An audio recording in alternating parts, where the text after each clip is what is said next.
Olá. Já imaginou ter o poder de criar mundos inteiros, assim, repletos de magia, heróis e perigos inimagináveis? Hoje a gente vai explorar uns fragmentos de um guia fascinante, o GURPS Fantasia.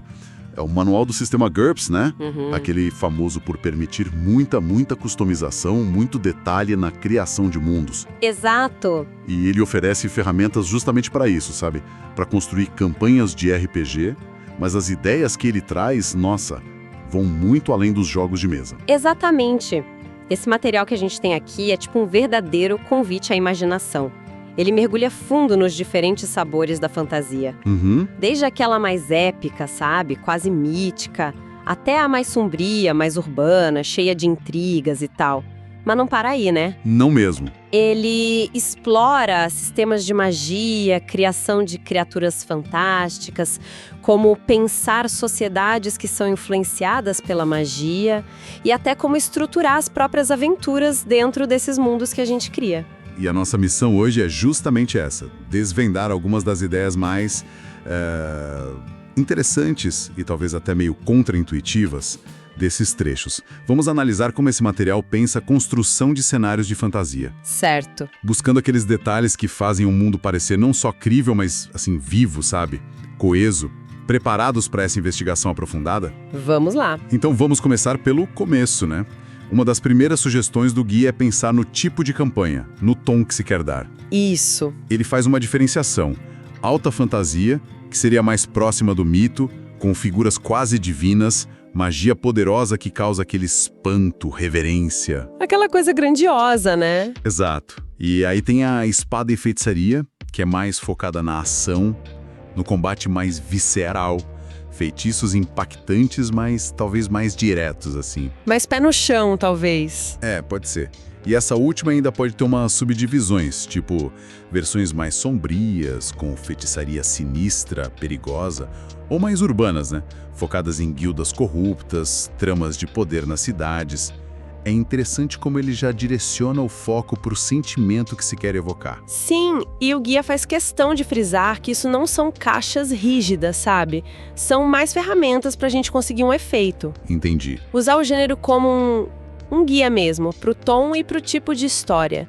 Isso se conecta direto com o conceito de mitologia que o texto também aborda. Ah, sim. As forças cósmicas. Exato. Aquelas forças primordiais, as histórias de origem do mundo. E tem uma sugestão interessante aí. No contexto de um jogo, essas forças míticas muitas vezes funcionam melhor como parte da narrativa de fundo, sem tentar medir poder, sabe? Ou entender completamente os motivos. Deixar um mistério. Isso, preserva o mistério. Deixar um espaço pro incompreensível pode ser mais poderoso, né? Faz todo sentido. Preserva aquela aura do divino, do cósmico. E o guia não para por aí nos gêneros, né? Não mesmo. Se ele menciona umas coisas tipo romance paranormal, que poderia usar viagens no tempo quase mágicas para criar histórias de amor através das eras, bem diferente.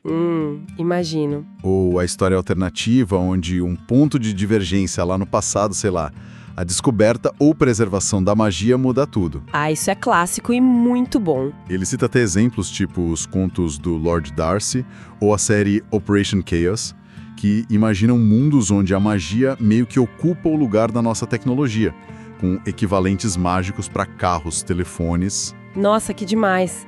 E essa ideia dos paralelos mágicos já leva a gente para outra questão crucial que o guia levanta: o realismo. Ah, o realismo. Ele propõe pensar em 2 níveis. Primeiro, o realismo da ação. O quão pé no chão a gente quer que as façanhas sejam. Um herói pode derrotar 12 inimigos sozinho, tipo cinema. Ou isso seria impossível. É uma escolha de tom, né? Exatamente. Mas, e talvez isso seja mais profundo, ele questiona o realismo do cenário. Ah, essa parte me pegou muito. Se a magia é comum, se ela pode curar doenças fácil, garantir colheita, fornecer comida do nada, como isso realmente impactaria a sociedade? Pois é. O guia provoca, né? Será que as taxas de mortalidade infantil iam despencar? A população explodir? Teria menos necessidade de trabalho braçal, mudando toda a economia. Exatamente. Essa reflexão sobre as consequências é central. Um cenário que busca um realismo nesse sentido, segundo o texto, exploraria a fundo essas transformações sociais, econômicas, até demográficas causadas pela magia. Seria um mundo radicalmente diferente. Com certeza, muito diferente do nosso passado histórico. Por outro lado, um cenário mais cinematográfico ou mítico poderia conscientemente ignorar essas implicações, né? Para manter um pano de fundo mais familiar ou focar em outros pontos da história. Não tem certo ou errado, é uma escolha deliberada sobre o tipo de mundo que se quer criar. Entendi. É uma escolha de design, no fundo. Falando em criar mundos, o guia também detalha diferentes escopos de campanha, tipo as campanhas em um ponto. Como assim? Imagina uma única masmorra gigantesca ou uma cidade super complexa cheia de segredos. Nesse caso, quem narra a história pode detalhar cada cantinho, cada NPC, cada intriga. Fica ótimo para criar aquela sensação de profundidade, sabe? E permitir que os segredos sejam revelados aos poucos. Ah, legal. Bem focado. Isso. E em contraste, tem as campanhas em uma área, que são mais panorâmicas. O foco aqui é a exploração de uma região grande, um reino, um continente. Aí exige mais improviso, né? Exato. Exige mais habilidade de improvisação de quem está mestrando, porque é impossível detalhar tudo antes. A sensação é mais de descoberta, de aventura em campo aberto. Faz sentido. E tem mais algum tipo? Tem. O formato base e missão. Funciona bem para grupos que têm tipo um quartel-general, uma base de operações. A história foca nas missões específicas, muitas vezes pulando as viagens longas entre os locais. De propósito. Mas a base tem que ser interessante, imagino. Com certeza. Exige que a base seja bem desenvolvida, pode até ter aventuras acontecendo lá dentro mesmo. Legal. E para criar um mapa dessas áreas, o que ele sugere? Bom, ele dá várias abordagens. Pode usar a própria terra, né? Atual ou histórica, e adicionar elementos fantásticos. Ou pegar mapas que já existem e alterar. Tipo? Imagina pegar um mapa de Marte, como ele sugere, e adicionar oceanos, continentes. Fica bem alienígena. Ou, claro, cria tudo do zero, talvez buscando inspiração em trabalhos detalhados como o Atlas da Terra-média. Nossa, usar mapa de Marte é uma ideia bem diferente. E as ideias não param na geografia normal, né? O texto brinca com os conceitos como a Terra viva. Ah, sim. Onde os recursos se regeneram sozinhos, tipo veios de metal. Isso. Ou a criação de ambientes impossíveis, que só existem por causa da magia. Jardins no meio de geleiras, ilhas flutuando no céu. Cavernas gigantes iluminadas por magia. Exato. Ou até cosmologias alternativas. Tipo mundos de terra plana com céus literais, domos sólidos e infernos físicos lá embaixo. Isso abre um leque visual e conceitual enorme. E claro, se a gente está falando de fantasia, tem que falar de magia. O guia parece usar muito o conceito de mana, né? Como uma energia mágica do ambiente. É, parece ser o padrão. E essa energia não é igual em todo lugar. Tem áreas de mana alto, baixo, normal, e até áreas de mana nulo, onde a magia simplesmente não funciona. Imagina o perigo para um mago entrar numa área dessas. Total. E essa distribuição tem consequências diretas. Locais de mana naturalmente alto, que ele chama de reservatórios de mana, ou pontos conectados por linhas-lei, tipo rios de energia mágica, viram recursos estratégicos. Ah, claro. O texto sugere que descobrir um reservatório novo poderia fácil começar uma guerra pelo controle dele. Adiciona uma camada geopolítica interessante para a magia. Faz sentido. E o guia também faz a gente pensar sobre a natureza da magia em si. Ela é intrínseca, tipo um poder externo que um mago aprende a controlar? Ou ela é subjetiva, onde a consciência, a crença, a vontade é que moldam a realidade? Essa diferença filosófica muda tudo, né? Como a magia é vista e usada. Muda completamente. E a relação com ciência e tecnologia, outro ponto fascinante. A magia exclui a ciência? O universo funciona diferente e pronto? Ou elas entram em conflito. Exato. Talvez tecnologia interfira na magia ou vice-versa. O guia até menciona a possibilidade de penalidades para usar magia perto de tecnologia avançada, dependendo do nível tecnológico. E a ideia mais maluca? E se teorias científicas antigas, tipo os 4 elementos ou o éter, fossem verdadeiras nesses mundos? Nossa, isso sim seria uma reviravolta. Imagina um mundo onde a alquimia funciona do jeito que os alquimistas achavam. Abre muita porta. Abre mesmo. E como essa magia se manifesta na prática? O guia dá uns exemplos variados, tipo itens como visco, os frutos poderiam ter cura mágica. Mas ele alerta que na vida real é venenoso, né? Um detalhe importante. Sim, bom lembrar. Ou através de runas, símbolos mágicos que precisam ser inscritos certinho. Talvez exija perícia para fazer funcionar? Então não é qualquer um que usa, precisa de conhecimento, habilidade. Exato. Tem também as pedras de trovão, que seriam tipo fragmentos de raios solidificados, usadas para selar juramentos. Quebrar um juramento desses poderia atrair a ira do destino. Tenso. Uau! Bem solene. E os espíritos, claro, eles são feitos de mana, controlam o mana. Ou, numa visão mais animista, o próprio mana seria feito de espíritos minúsculos. Boa pergunta. O guia fala de espíritos elementais, de lugares, o Genius Loci, e até espíritos ligados a eras, os Zeitgests. Lembro de uma citação muito boa sobre isso, a do ímpio do inferno, que ele não teme a varinha do mago porque já viu coisa pior de onde veio. Ah, sim. Isso diz muito sobre a perspectiva, né? A resiliência ou a falta dela, de seres diferentes. Não é só poder, é o contexto de cada um. Exatamente. E falando em seres, vamos para as criaturas e raças não humanas. O guia aborda os clássicos, elfos, anões, orcs, mas faz uma crítica interessante. Qual? Muitas vezes, essas raças são retratadas com culturas super monolíticas, né? Como se todo elfo pensasse igual. O guia sugere explorar a diversidade dentro dessas raças. Torna o mundo mais rico, mais crível.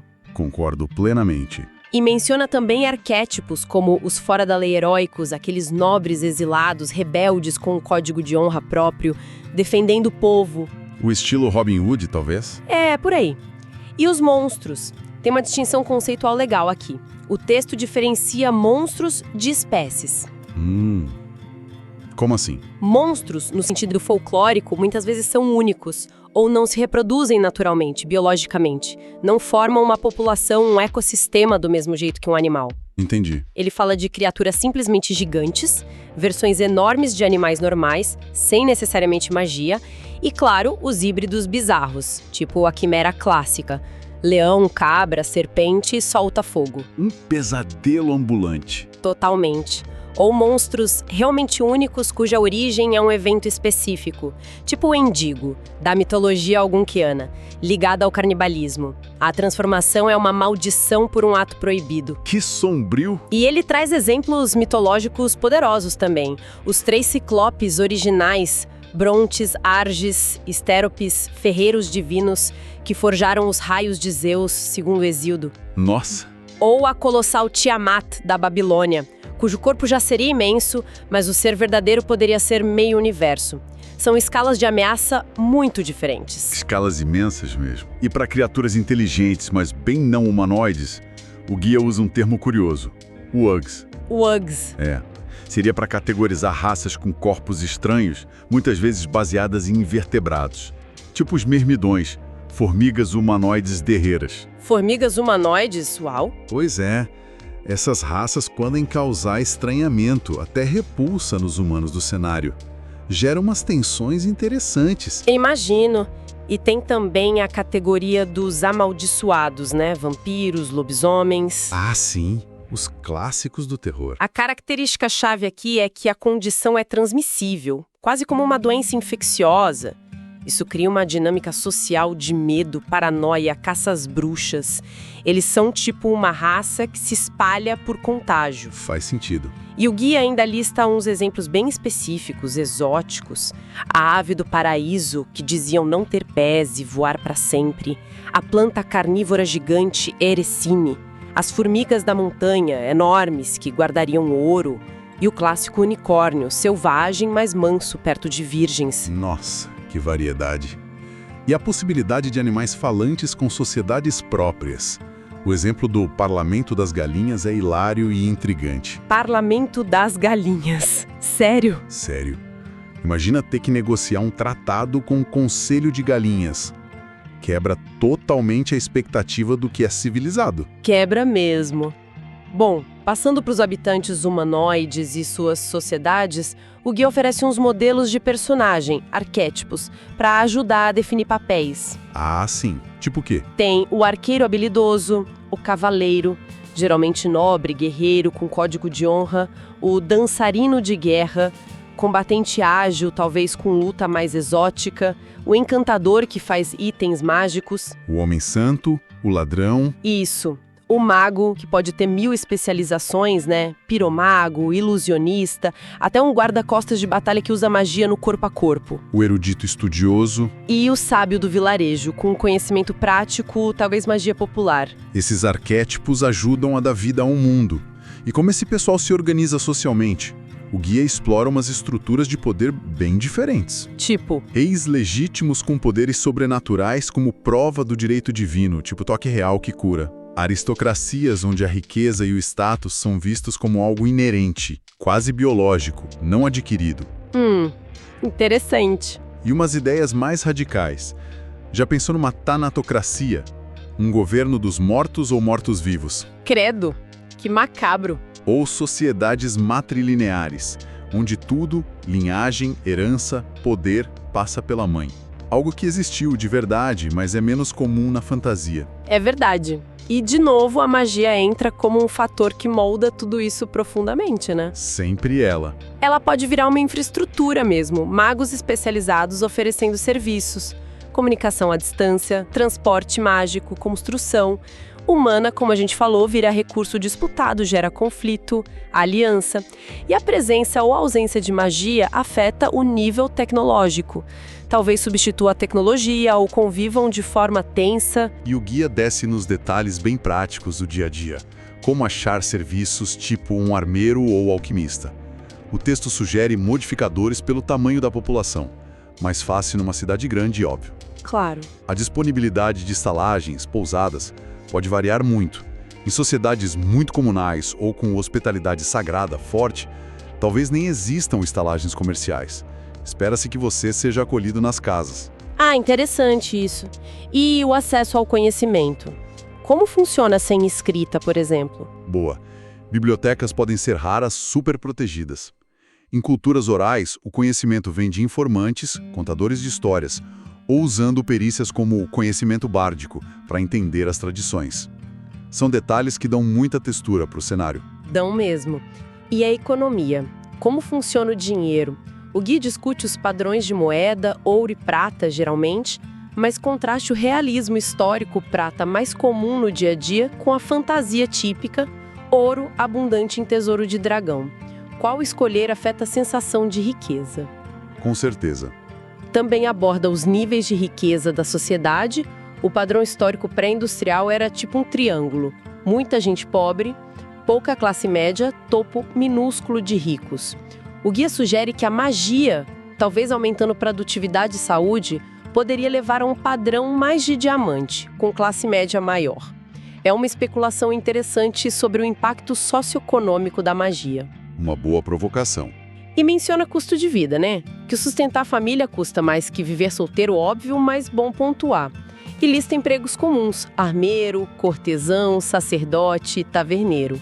Detalhando até pré-requisitos e salários médios nas regras do GURPS. Bem completo. Então, construímos o mundo. Como criar as histórias agora? O guia fala da estrutura das campanhas. Podem ser episódicas, aventuras soltas, ou seguir um arco de história maior. E detalha vários tipos clássicos de aventura. As caçadas, por tesouro, artefato, ou para caçar monstros ou inimigos. O básico da aventura, né? Tem também as focadas em guerra. O estilo varia muito com o gênero de fantasia. Guerra em alta fantasia pode ter anjos e demônios. Em espada e feitiçaria, mais batalha brutal, cerco. Faz sentido. Tem também missões diplomáticas. Negociação, intriga política, espionagem. Investigações, para descobrir segredos, conspirações. Pode ou não acabar em briga. E um tipo curioso, licença em terra. Licença em terra? O que é isso? Seriam aventuras mais sociais, baixo risco físico, focadas na interação com personagens num lugar seguro, tipo uma cidade em festival, uma corte. Para desenvolver personagens, relacionamentos, Ah, legal. para dar uma respirada da ação, e o guia entra em cenários de conflito bem específicos também. Cercos a fortalezas, por exemplo, detalha táticas, escalar muralha, cavar túnel para minar ou infiltrar. Usar arietes, torres de cerco ou até traição interna. Isso. Batalhas em pastagens estreitas, tipo desfiladeiros, pontes, onde poucos podem segurar muitos. Defesas heróicas. E as clássicas emboscadas. E o ponto-chave: como a magia impacta a guerra. Não é só bola de fogo, né? Não mesmo. O guia sugere usos táticos, conjurar névoa para ocultar tropas, magia climática para ferrar o campo de batalha, dispersar inimigos com vento. Criaturas míticas como infantaria pesada. Ou catapultas vivas. Exato. Imagina um gigante arremessando pedra no castelo ou dragões incinerando as linhas inimigas. A magia pode mudar radicalmente a estratégia militar. Totalmente. Para amarrar tudo isso, o material que a gente viu inclui um capítulo sobre Roma Arcana, um cenário de exemplo que aplica muitas dessas ideias. Ah, eu vi isso. Pega o Império Romano histórico e injeta magia. Exato. Os deuses romanos não são só figuras de culto, eles agem no mundo. Tem cultos de mistério poderosos, Baco, Cibele, Ísis, Mitra, que podem dar poderes para os iniciados. E várias tradições de feitiçaria convivendo. Druidismo celta com druidas reencarnando, usando sátiras mágicas, poemas que amaldiçoam ou encantam, necromancia, vista com suspeita. E até licantropia específica, a colapelis. A transformação acontece vestindo a pele do animal. Que específico. E as ameaças incluem inimigos históricos como os partas, tribos bárbaras, mas também espíritos da natureza hostis, outras criaturas sobrenaturais. É uma demonstração excelente de como combinar história, mitologia e as ferramentas do guia. Uau, realmente, quanta coisa. Percorremos um longo caminho, hein? Desde definir o tom da fantasia, criar ecossistemas mágicos, sociedades complexas com economia própria, até pensar nas aventuras e na guerra com magia. Esses trechos do GURPS Fantasia são de fato uma caixa de ferramentas incrível para quem quer construir mundos imaginários com profundidade. Sem dúvida. Vimos como o guia nos encoraja a pensar nas consequências da magia, na interação dela com a sociedade, a tecnologia, a própria física do mundo. E não fica só na teoria, né? Dá ferramentas concretas. Arquétipos de personagem, categorias de monstros que fazem a gente pensar na natureza deles, diferentes formas da magia se manifestar, itens, runas, espíritos. É um material denso, mas que estimula muito a criatividade. Fica com essa sensação de que as possibilidades são quase infinitas, né? Dá uma vontade imensa de pegar umas ideias dessas e começar a brincar, ver que tipo de mundo ou história sai disso. E pensando nisso, nessa faísca... Sabe que o material mencionou os Zeitgeists, os espíritos do tempo. Uma ideia bem abstrata, né? Poderosa. Isso me deixou pensando. Como seria uma campanha onde o objetivo principal não fosse derrotar o vilão X ou achar o tesouro Y, mas sim interagir com ou talvez até lutar contra ou a favor do próprio espírito da era em que os personagens vivem? Lutar contra o espírito do tempo? Como assim? Que desafios surgiriam ao tentar, sei lá, acelerar o progresso social num tempo de estagnação? Ou resistir ativamente à chegada de uma era sombria que parece inevitável? Ou talvez personificar e catalisar uma mudança cultural ou filosófica? Seria uma luta não contra um inimigo físico, mas contra a própria inércia, a direção de uma época. Que tal? Nossa, que provocação interessante. Lutar contra o espírito do tempo. Uma ótima reflexão para levar daqui. Por hoje, nossa análise aprofundada chega ao fim. Esperamos que essa exploração pelos corredores da criação de mundos de fantasia tenha sido proveitosa. Até a próxima!